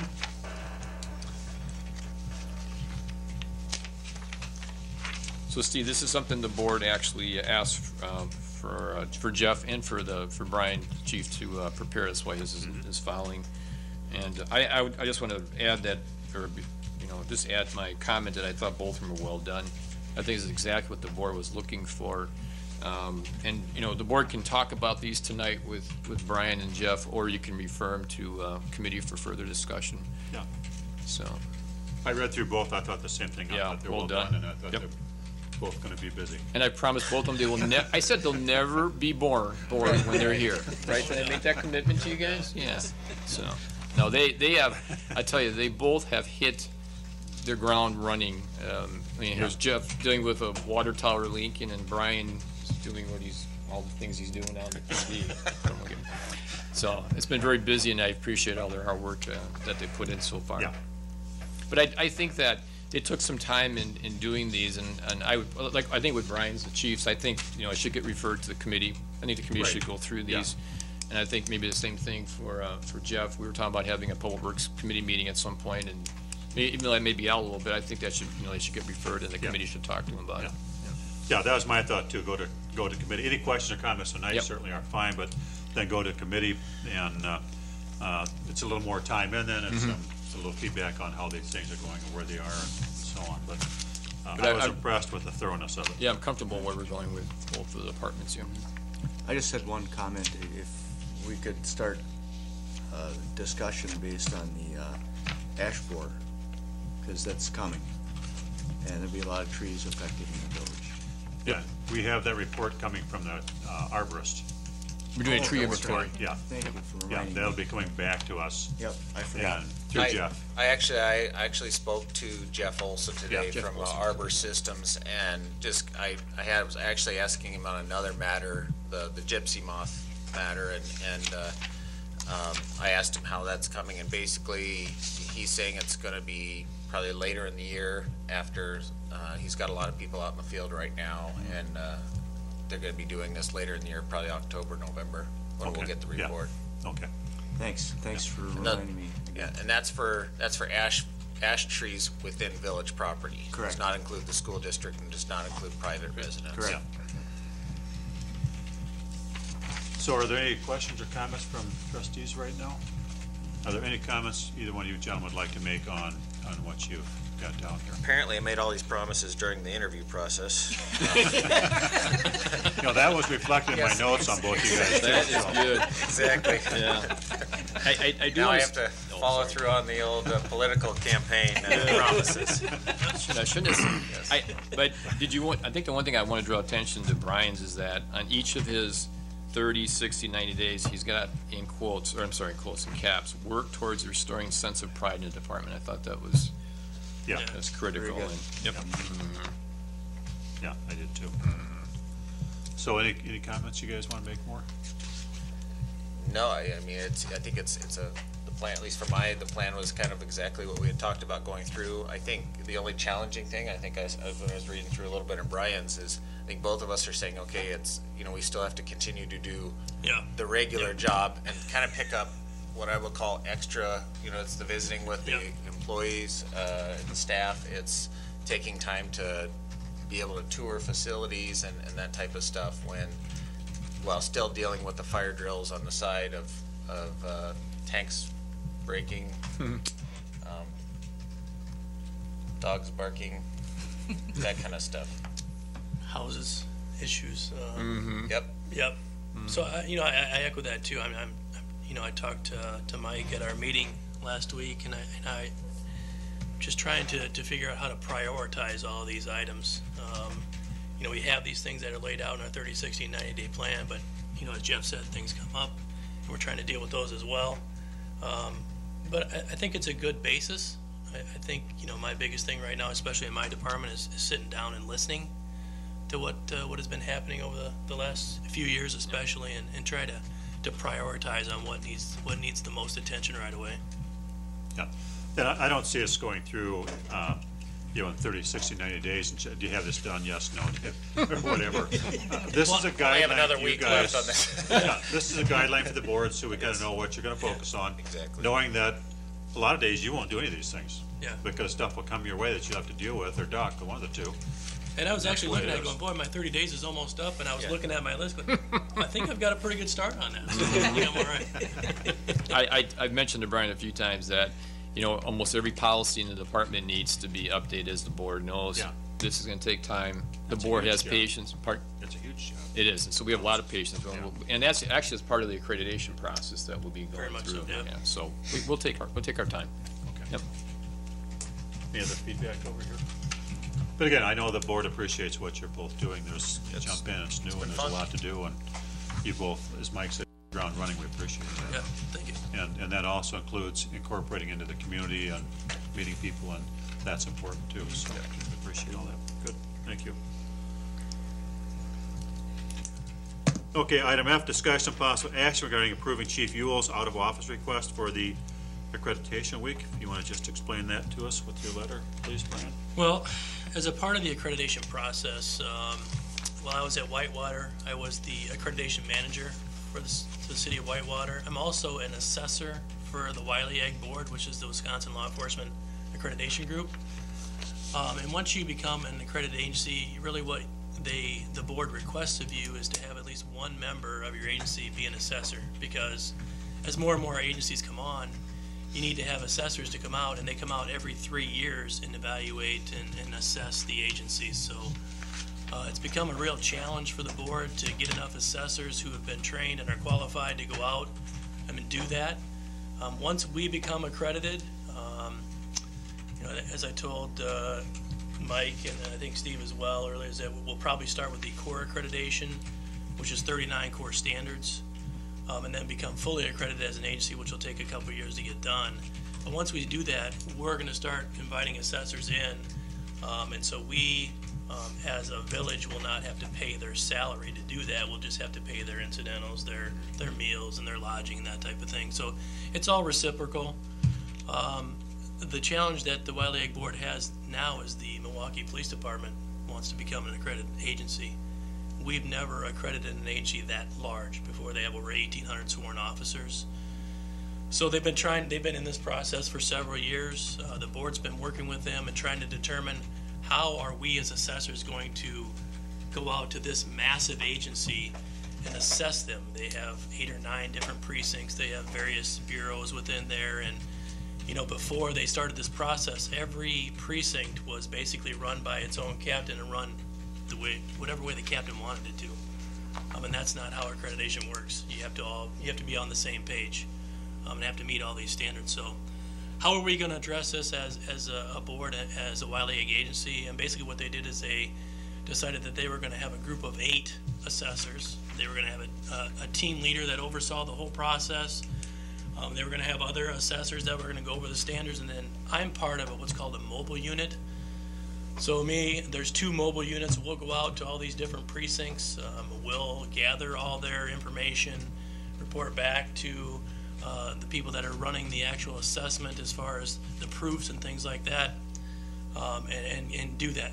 And we hope to get it done in a week. I don't know how this is going to go, quite honestly. We've all seen and heard things that happen at the Milwaukee Police Department and how things operate there. We think they've done a very good job. I think I was telling Mike, I was telling you about their cards that they have. When they go out and initiate a contact with a citizen, they fill out what's called an FA card, a field association card, and it's basically their name and their address and what it was. Well, they have a huge room that has over 1 million of these cards in it. Part of the problem That's what Brian's going to be doing, sorting those out. Yeah, I'm going to sort all these out. Part of the problem is Wisconsin standards says you have to separate juvenile and adult records. Well, can you imagine going through all these cards to make sure that they have these separated? We said we're not doing that. From this point forward, they have to do that, but we're not going to go back through a million. So those types of challenges are going to come up. So that's my role as an assessor, to go out there and make sure other departments are doing those things the way they're supposed to be. I always learn something when I go out to other agencies that I can bring back to our department that they're doing differently, or they might be doing it a little better way than what we're doing it. So it's a valuable insight to have, and I'd appreciate the board's support to going out and doing this. Yeah, I think it's a great experience, I think, for you. Yeah. And then there's a reciprocating one we go through this. Any questions or comments over here?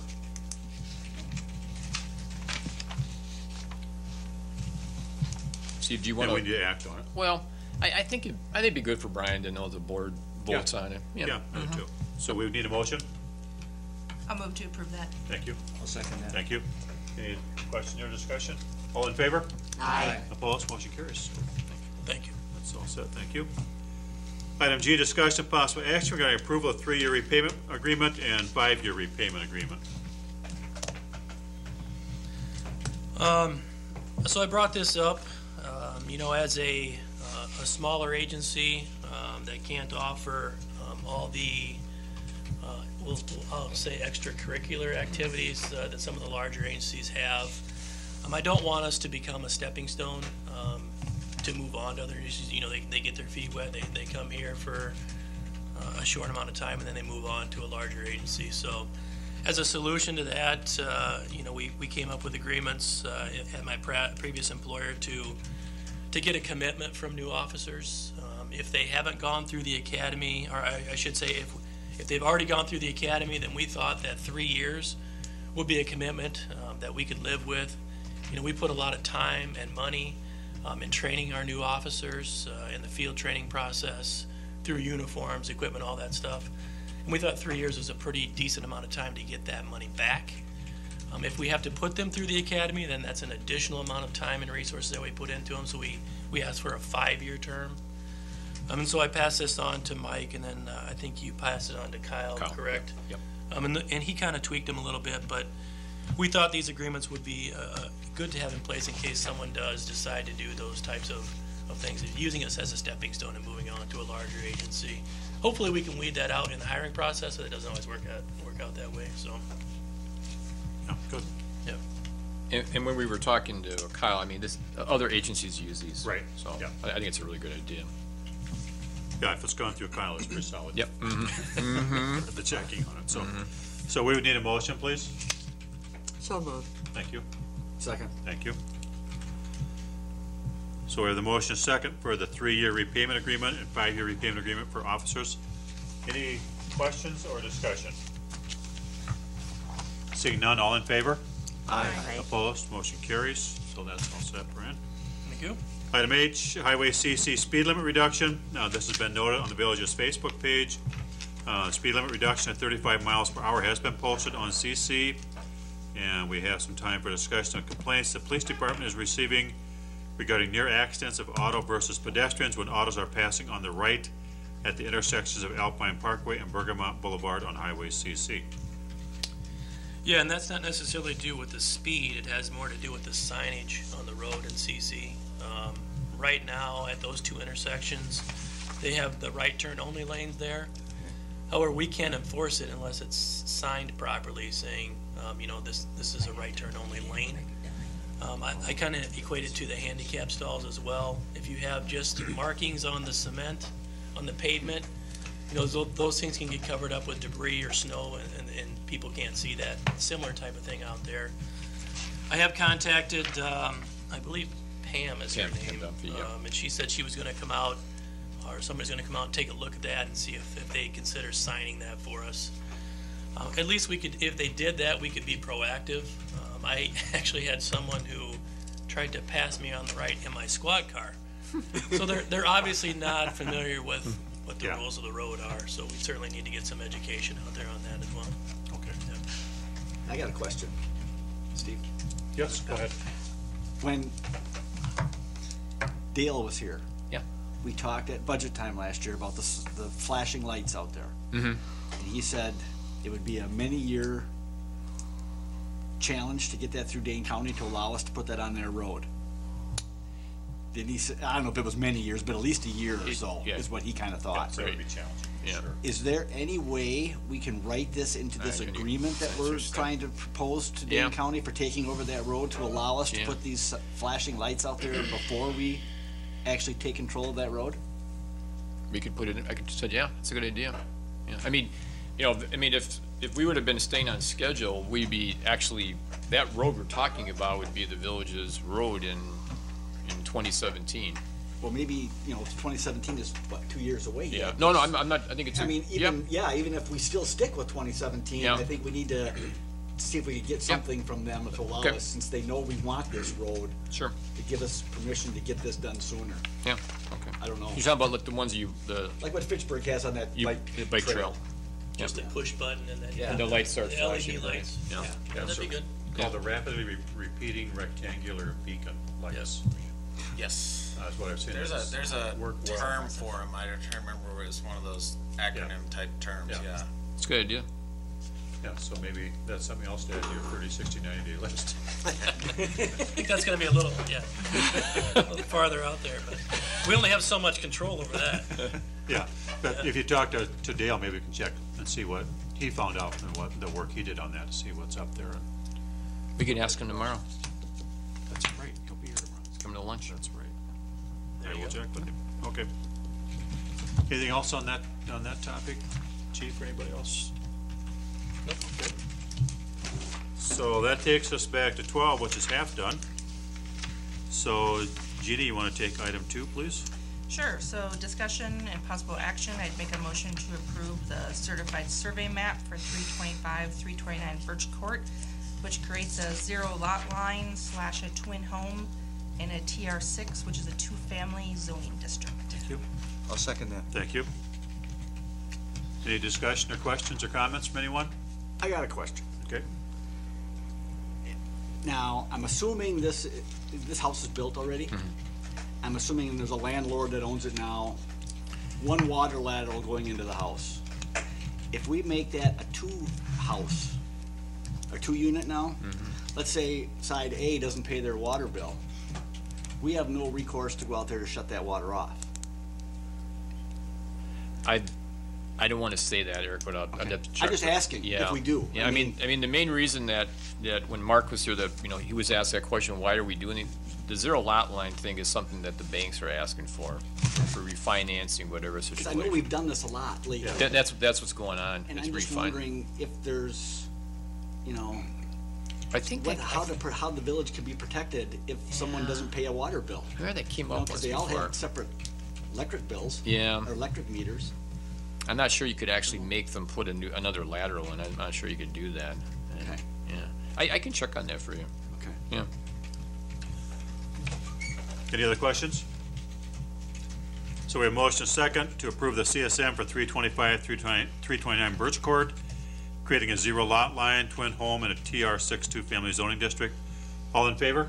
Aye. Opposed? Motion carries. So item 13, minutes not requiring action. For people watching, you can find online library board meeting from August 12th, 2015, and cable TV committee meeting July 14th, 2015. Unfinished business, there is none. 15, new business, there are no items there.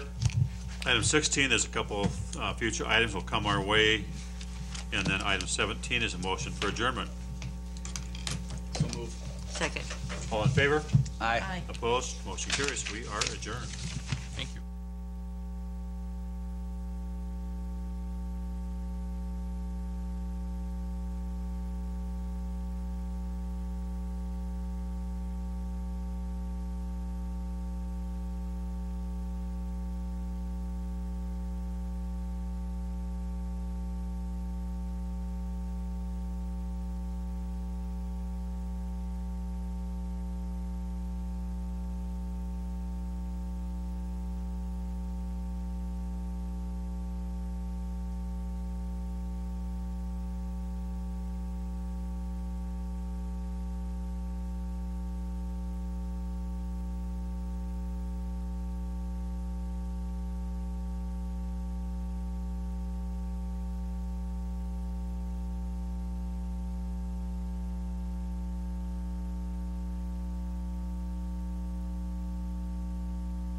Yeah. See the camera behind there? Can you see it behind the glass? Yeah. And you're a peach of a sport. I don't know what you said when I left, but you are a peach. Shake. You believe it? Is that right? Sure. But I can make this thing, I can make it disappear. Yeah, it disappeared, all right. He can even do it in a suit coat pocket. Give me another egg. Oh, watch shit. this. Huh? No.